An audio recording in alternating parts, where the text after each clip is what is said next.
Hello and welcome to Gotham City Knights. This is a channel focused on all elements of Batman Miniatures Game of 3rd Edition from Knight models. This specific series is focused on giving new and returning players to the game the tools and information to approach their first few games of Batman Miniatures Game of 3rd Edition. I'm Kaiwas and let's dive into this video's topic. The newest thing that comes along with Batman 3rd Edition is the objective cards. And since we've now just covered the how to create a crew, well, let's look at how do we build an objective deck. First of all, let's talk about the restrictions and the requirements for an objective deck.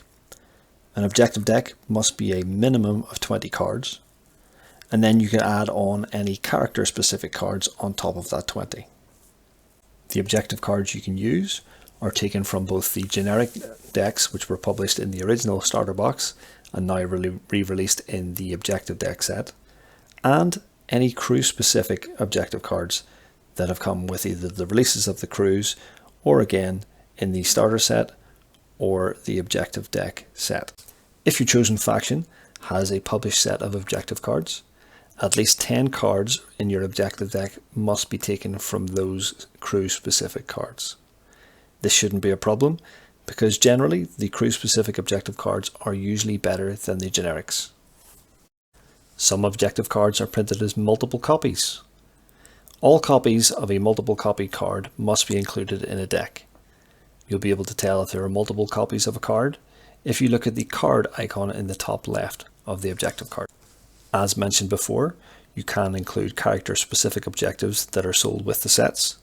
These count above your limit of 20 if you wish them to. And nearly almost all of the time you'll want to include these because they increase the scoring potential of your deck. When considering what cards to include and what cards to omit, consider how your crew might actually score the objectives during the game. Try and match them to your crew's capabilities. If you've taken a lot of guns, for example, you might want to take objectives that are related to that. If you've taken a lot of hand-to-hand combat, maybe you want to take objectives that are scored based on knocking out people or making them casualty in combat. At this point, don't overlook the fact that these cards are multi-purpose. You can also use them for their resources in the bottom half of the card. Resources are powerful abilities that you can trigger throughout your turn or your opponent's turn instead of actually scoring the objective.